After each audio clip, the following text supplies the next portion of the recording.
Friday morning, know that you're to blame for what happened. A year ago, this student was in Ashby telling Boris Johnson what he thought about Brexit. At 17, Will Taylor had no other say than that. But now he's old enough to vote in his first general election. I'm lucky I've been brought up in a background where political is a thing in my house.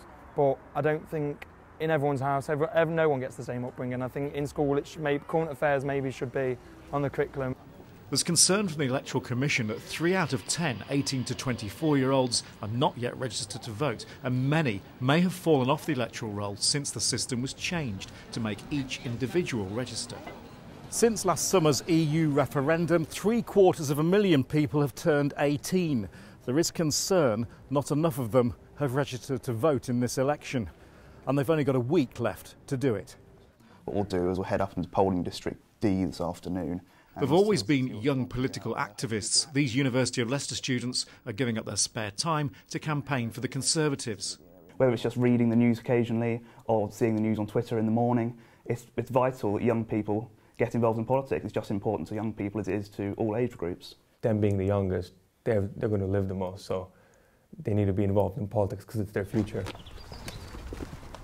Out on the streets of Nottingham, it's young Labour activists, and the polls show new voters are more likely to vote Labour. The party see getting that support as a way of upsetting the predictions.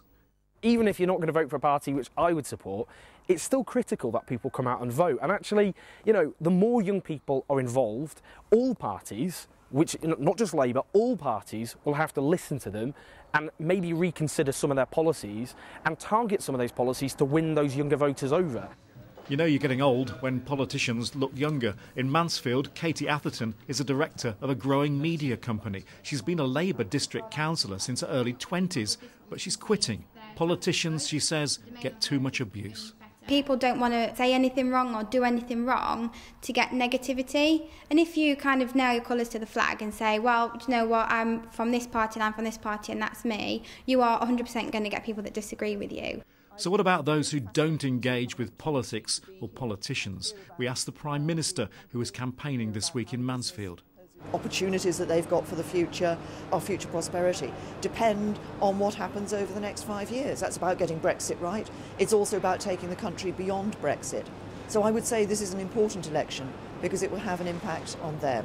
It matters for them because it's about their future. The priorities for each generation are likely to be different and will affect how they vote. Labour offer things for young people. They don't offer much, and you could say, people do say it's the lesser of two evils, but I struggle to find, and I have looked, I struggle to find of what Conservatives do offer for young people. Well, is this the party of aspiration, the party of bettering yourself, the party of low tax and the party of aspiration? Of course, being registered to vote is one thing. Another is connecting with young people enough to get them out of their homes to the polling stations.